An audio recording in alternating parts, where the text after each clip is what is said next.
வலைத்தமிழ் சேனலை சப்ஸ்கிரைப் செய்து விட்டீர்களா? பயனுள்ள வீடியோக்களை பெற youtube.com/வலைத்தமிழை சப்ஸ்கிரைப் செய்து பக்கத்தில் உள்ள பெல் சிம்பலை கிளிக் செய்யவும். பொருளிலாருக்கு இவ்வுலகில்லை, அருளிலாருக்கு அவ்வுலகில்லை அப்படின்னு சொல்லி 7 வார்த்தையில ரொம்ப அழகா திருவள்ளுவர் சொல்லிட்டு போயிட்டாரு. அதனால நீங்க பணம் சம்பாதிக்கலன்னா இந்த உலகம் உங்களுக்கு இல்லை, டிவைன் கிரேஸ் இல்லைன்னா அந்த உலகம் உங்களுக்கு இல்லை, அவ்வளவுதான். இதுக்கு ஒன்றும் டிரான்ஸ்லேஷனே தேவையில்லை. சில திருக்குறளுக்கெல்லாம் டிரான்ஸ்லேஷன் தேவைப்படும் தமிழ்லயே, இந்த குறளுக்கு டிரான்ஸ்லேஷன் தேவைப்படாத திருக்குறள் அது. ஸோ அவ்வளோதான். ரெண்டாவது இப்போ ஔவையார் இருந்திருந்தாங்கன்னா அறம் செய்ய விரும்பு அப்படின்னு சொல்லியிருக்க மாட்டாங்க, இப்போ பொருள் செய்ய விரும்பு அப்படின்னு சொல்லியிருப்பாங்க. அந்த மாதிரியான காலகட்டத்தில் நகர்ந்துட்டு இருக்கிறோம். Entrepreneurs are the new age freedom fighters who will pull India from the shackles of poverty. 350 இயர்ஸுக்கு வெள்ளைக்காரங்களும் அந்த முகல்ஸும் நம்மளை கொள்ள அடிச்சாங்க. அடுத்த 70 வருஷம் நம்ம லோக்கல் கொள்ளைக்காரங்க நம்மளை கொள்ள அடிச்சிட்டு இருக்கிறாங்க. இதுதான் இங்க நிதர்சனமா நடக்குது. இதை நம்மெல்லாம் நல்லா வேடிக்கை பார்த்துட்டு நம்ம ஒரு ஐ மீ மைசெல்ஃப் சொசைட்டி, அதனால நம்ம அதை பார்த்து அவ்வளோ கவலைப்பட மாட்டோம். நான் நல்லா இருக்கேன்னா, என் பொண்டாட்டி நல்லா இருக்கேன், என் குழந்தைங்க நல்லா இருக்காங்களா, பக்கத்து வீட்டுக்காரன் கேடு கேட்டாலும் எனக்கு கவலை கிடையாது. இந்த மாதிரியான ஒரு சமுதாயம். அப்பப்போ தமிழன் என்று சொல்லடா தலை நிமிர்ந்து நில்லடான்னு சொல்லுவாங்க. தமிழனோட நிலை என்னன்னு எல்லாருக்கும் தெரியும். இருந்தாலும் நம்ம அந்த ஸ்லோகனரிங் பண்ணிட்டு அதுல ஒரு குஷியில நம்ம ஒரு காலத்தை தள்ளிட்டு போயிடுவோம். ஆனா entrepreneurs have got a very important role to play. There are 4 Indias. First India is what I call the Power India. Power India is where all the ministers, the government, the bureaucrats, the middlemen, all those people are there. The name will change, the game will continue. That's Power India. Second India is what I call the Poor India. 60% of India lives in a subhuman condition. They don't even have basics. They don't have basic education, they don't have basic health care, they don't have basic shelter, they don't even have basic toilet. 60% of this 130 crore Mere Bharat Mahan is living in a subhuman condition. Which brings me to the third India, what I call its new rising middle class. Most of us belong to that class. Our parents have not lived a very high lifestyle, but today traveling by aeroplane, going for an international holiday, BMW, Mercedes-Benz, 5-star hotel are all part of our life. But this rising middle class is a very unconcerned middle class. Because of the Anna Hazare movement and also because of the social media, and நம்ம picture போடணும், அதனால we should act as if we are conscious. அதனால this third middle class is searching for what to do, but they don't have an answer. Which brings me to the fourth India, which I call the entrepreneurial India. Entrepreneurial India alone can find a solution for this problem, because entrepreneurship is your ability to see the invisible. That's entrepreneurship. Your ability to see the invisible is entrepreneurship. Entrepreneurship will use minimum resource and achieve big dreams.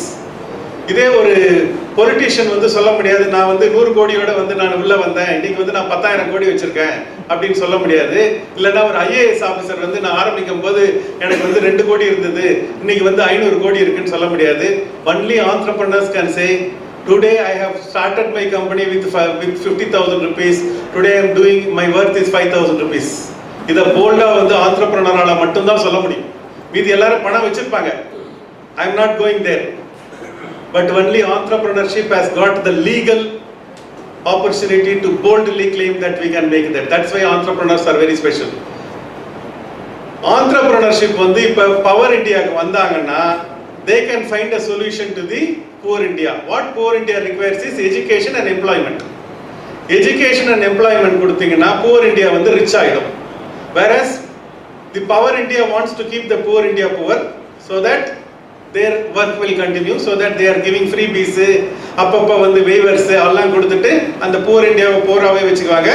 Power India அவங்க வேலை நடக்கும். அது மாறணும்னா entrepreneurs எல்லாம் power இந்தியாக்கு வந்தா அவங்க they can create jobs, and they can get education to the poor India and India can be transformed.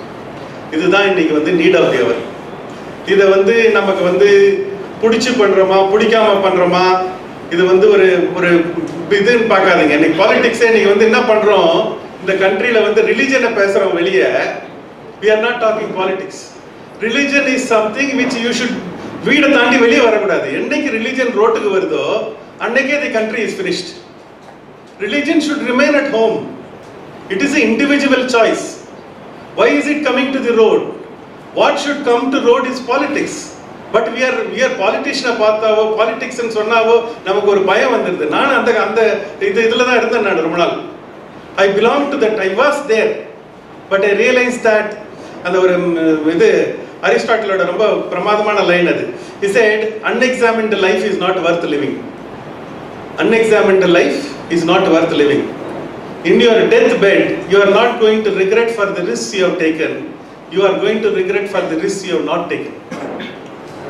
That is the phase at which we are in. நம்மெல்லாம் வந்து அப்படி தயவு செஞ்சு பாலிடிக்ஸை டிஸ்கஸ் பண்ணுங்க. எல்லாரும் பாலிடிக்ஸ் இன்னைக்கு வந்து ஜனநாயகத்தில் வந்து பாலிடிக்ஸ்னாவே பயமாயிடுச்சு இன்னைக்கு. அந்த பயத்தை போகணும்னா it is not the violence of the bad people which destroy the society, it is the silence of the good people. நம்ம எல்லாம் வீட்டில் உட்காந்துக்கிட்டு வந்து பாலிடிக்ஸ் மட்டும் நல்லா இல்லை, அங்கெல்லாம் கெட்டவங்கெல்லாம் இருக்கு. No no no no, because we are not going there, the field is filled by them. நம்ம அந்த ஃபீல்டுக்கு போனால் அங்கே அவங்க ஃபீல்டை வெக்கேட் பண்ணிடுவாங்க. நம்ம போவாது நம்மளோட தப்பு. ரொம்ப ரேராக போயிட்டு கேபிஆர் சார் பாவம் தனியாக மாட்டி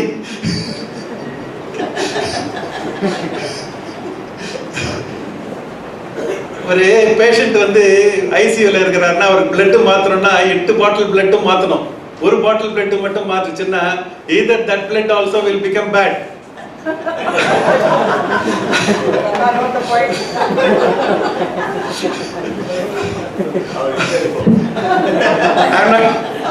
I am talking about politics பேசுறேன். நான் பேஷண்ட் பேசுறேன். ஸோ அந்த மாதிரி வந்து ஒரு காலகட்டத்தில் இருக்குன்னா நம்ம எல்லாரும் போய் கை கொடுத்தாதான் அது மாறும். இது ரொம்ப வந்து ஒரு முக்கியமான விஷயம். பாலிடிக்ஸ் அதாவது ரெப்ரசன்டேட்டிவ் பாலிடிக்ஸ்னு ஒன்று இருக்கு. நம்ம என்ன சொல்றோம், 5 வருஷத்துக்கு நான் ஓட்டு போடுறேன், என்ன ஜனநாயக கடமையை நான் நிறைவேற்றிட்டேன்னு சொல்றேன். 5 வருஷத்துக்கு ஓட்டு போடுறது is a very good beginning. It's called representative politics. We need to move from there and go to participative politics. Participative பாலிடிக்ஸ்னா இப்போ அண்ணா ஹசாரே ஒரு மூவ்மெண்ட் பண்ணாரு. அதனால தான் இந்த லோக்பால்னு ஒன்று இருந்தது எல்லாருக்கும் தெரிஞ்சுது. இன்னைக்கு மோடி வந்து டிஃபால்ட்டாக பிரைம் மினிஸ்டர் ஆனதுக்கும் அரவிந்த் கெஜ்ரிவால் சீஃப் மினிஸ்டர் ஆனதுக்கும் அந்த மூவ்மெண்ட் வந்து played a very important role. அதுக்கப்புறம் வந்து உங்களுக்கு இந்த கிராம சபா விச் இஸ் தேர். ஒரு ஆள் நம்ம எழுந்து கொஸ்டின் கேட்கணும். நம்ம கொஸ்டின் கேட்டாவே பாதி பிரச்சனை நமக்கு சால்வ் ஆகிடும். இந்த தாவத் இப்ராஹிம்னு ஒருத்தர் இருக்கிறாரு. அவர்கிட்ட போய் கேட்டாங்களான்னு, எல்லா ஊர்லேயும் நீ வந்து ஃப்ராடுத்தனம் பண்ணுற, ஏன் நீ வந்து பாகிஸ்தானில் மட்டும் பண்ணுறதில்ல அப்படின்னு கேட்டாங்களாம். அதுக்கு அவர் சொன்னாராம், நான் துபாயில் எங்கள் ஆளுங்க ஃபோன் பண்ணால் பணம் எனக்கு வந்துடும், லண்டனில் வந்து நான் ஃபோன் பண்ணால் பணம் வந்துடும், பாம்பேக்கு நான் ஆள் அமிச்சா எனக்கு பணம் வந்துடும், பாகிஸ்தானில் எங்கள் ஆளுங்க வந்து AK-47 எடுத்துன்னு போய் கை காமிச்சாங்கன்னா 8 வயசு பையன் AK-48 காமிக்கிறான். உங்களோட பயம்தான் அவங்களுடைய மூலதனம். Our fear is their investment. As long as we are fearful, they will continue their job. Once we said we are not fearful, the game will change. Time for entrepreneurs to change the game. Time for entrepreneurs to look beyond themselves. Entrepreneurship is not making money making. தயவு செஞ்சு யாரும் entrepreneurshipக்கு வராதீங்க. அந்த ஒரு நினைப்பில் இருந்தீங்கன்னா தயவு செஞ்சு ஆண்டர்பிரினர்ட்டேருந்து போயிடுங்க. அதை விட ஈஸியான சிம்பிளான நிறைய வழி இருக்கு. Entrepreneurship is an opportunity to express yourself, to put your idea to the world and create jobs. That's entrepreneurship. அங்க வந்து பணம் வேலைக்கு போனா பணம் வரும் பாஸ். ரொம்ப சிம்பிளான விஷயம் அது. ஆண்டர்பிரினர்ஷிப்னு வந்துட்டு அந்த இடத்துக்கு வந்துட்டு அங்கே வந்து இது பண்ணும். அந்த மாதிரி பயப்படாமல் தன்னுடைய ரிஸ்கை போட்டு முதல்ல போட்டு அவன் எல்லா கடனும் வாங்கி ஒரு ரிஸ்க் எடுத்து பிஸ்னஸ் பண்ணுற அளவுக்கு ரஸ்க் மாதிரி சாப்பிட்றவர் தான் ஆண்டர்பிரினர். அந்த ஆண்டர்பிரினர் வந்து இந்த ஃபீல்டுக்கு வந்தாங்கன்னா I think it is good for India. One generation has given their life so that we are living in a free India. We are breathing easy. We are living very comfortably. It is a mandate and it's a responsibility of this generation to ensure we gift our next generation a safe India and a beautiful India. அதை வந்து entrepreneurs எல்லாம் சேர்ந்து செய்யணும். செய்ய வேண்டிய வேலை வந்து நம்ம ஜாப் கிரியேட் பண்ணணும். உங்கள் எந்தெந்த ஃபீல்டில் இருக்கிறீங்களோ அந்த ஃபீல்டில் நீங்கள் வந்து ஜாப் கிரியேட் பண்ணுங்கள். ஜாப் கிரியேட் பண்ணுறதை வந்து ஒரு மிஷனாகவே வச்சுக்கோங்க. அதை மிஷனாக வச்சுக்கிட்டிங்கன்னா பை ப்ராடக்ட் மணியாக இருந்ததுன்னா you will enjoy that journey very well. அந்த மாதிரி வந்து நான் முதல்ல பிஸ்னஸ் ஆரம்பிக்கும் போது பணம் சம்பாதிக்கணும்னு தான் ஆரம்பித்தேன். But quickly after my 6th salon I changed my vision from money making to how many entrepreneurs I am creating and how many jobs I am creating. I can tell today candidly I am the biggest beneficiary of changing the post. அந்த மாதிரி ஒரு டைம்ல நீங்க வந்து entrepreneur ஒரு தேவை வரைக்கும் பணம் சம்பாதிங்க. அடுத்த ஸ்டேஜ்ல மாத்துங்க. How much is enough? You can't travel in 2 cars, you can't have 10 biryani and you can't wear 10 different dresses. Money can do little things to you. It can do many things through you. You can build an education institution, you can build a factory, you can create jobs, you can build a hospital. So many things பண்றது entrepreneurship. Which brings me for the last 2 minutes, which is what I was supposed to call. நான் பேச விரும்பின எனக்கு கொடுத்த topic, இதெல்லாம் கொடுக்காத topic. இது very பேசுறது அவுட் ஆஃப் சப்ஜெக்ட். நான் வந்து இப்போ வந்து T1 ன்னு ஒரு பிராண்ட் ஒன்று லான்ச் பண்ணணும்னு ஒர்க் பண்ணிட்டு இருக்கிறேன். T1 the objective is to make Tamil Nadu number 1. What Tamil Nadu number 1 வேணும்னா நிறைய ஜாப் கிரியேட் பண்ணணும், எஸ்பெஷலி விமன் ஆண்டர்பிரினர் கிரியேட் பண்ணணும், ப்ளஸ் நிறைய ஜாப் கிரியேட் பண்ணணும். இதான் வந்து இது. தமிழ்நாட்டிலே நம்மளை சுற்றி நிறைய ப்ராடக்ட் இருக்கு. அந்தந்த ப்ராடக்ட் அந்தந்த ஊர்லேயே வந்து சுருங்கிடுது. ஒரு விசாலம் காஃபி ஹவுஸ்னு மதுரையில் இருக்குது. எந்த ஊர் பார்த்தாலும் அந்தந்த ஊருக்கு ஒரு ஜிகர் தண்டா இருக்கு. இதே ஒரு அமெரிக்கன் கிட்ட அந்த ப்ராடக்ட் மட்டும் இருந்ததுன்னா இந்நேரம் ஒரு 140 கண்ட்ரியில் ஒரு 10,000 ஷாப் போட்டிருப்பான். நம்ம வந்து அதை ஒரு சிதம்பர ரகசியம் மாதிரி அந்த ஃபேமிலி வந்து அந்த ஃபார்முலாவை வேற யாருக்கும் கொடுக்காம அவங்க சுருக்கி அவங்க சின்னதாக்கிட்டாங்க. இதே அமெரிக்கன்ஸுக்கு வந்து நல்ல பெரிய ப்ராடக்ட் நம்மளை விட பிரமாதமாக காஃபி போடுவான். பட் நம்மளை விட பிரமாதமாக காஃபி அவனுக்கு விற்க தெரியும். He knows how to put systems and process. He knows how to scale. He knows how to look at the world as an opportunity. And that is the difference. We have to learn from these Americans and put it to our quality product and take our product all over. இந்த T1ல வந்து நான் வந்து இந்த கோயில்பட்டியிலேருந்து கடலை மிட்டாய், இந்த சின்ன ப்ராடக்ட்ல இந்த அப்பளம், இந்த மாதிரியான நிறைய ப்ராடக்ட் சூப்பராக பண்ணுறாங்க. பட் அவங்களுக்கு மார்க்கெட்டிங் இல்லாதனாலையோ, டிஸ்ட்ரிபியூஷன் இல்லாதனாலையோ, இல்லை அவங்களோட விஷன் இல்லாதனாலையோ ஏதோ ஒரு இடத்துல சுருங்கிடுது. இதையெல்லாம் ஒரு காமன் பிராண்ட் நேம்ல கொண்டு வந்து மார்க்கெட்டிங் பண்ணி அதையெல்லாம் வந்து நிறைய ஜாப் கிரியேட் பண்ணி இதை ஒரு சோஷியல் என்டர்பிரைஸ் மாதிரி கிரியேட் பண்ணணும் அப்படின்றது தான் என்னோட ஆசை. இதில் நான் பணம் பண்ணுறதுக்கு இந்த பிஸ்னஸ் ஆரம்பிக்கல. அதனால யார் இதுக்கு ஹெல்ப் பண்ண முடியுமோ ஹெல்ப் பண்ணுங்க. நம்ம எல்லாரும் சேருவோம், நிறைய ஜாப் கிரியேட் பண்ணுவோம், தமிழ்நாடு ப்ராடக்டை உலகம் ஃபுல்லாக கொண்டு போய் விற்போம். அதில் வந்து let us all make all the stakeholders happy. Together let us build a beautiful India. Thank you so much.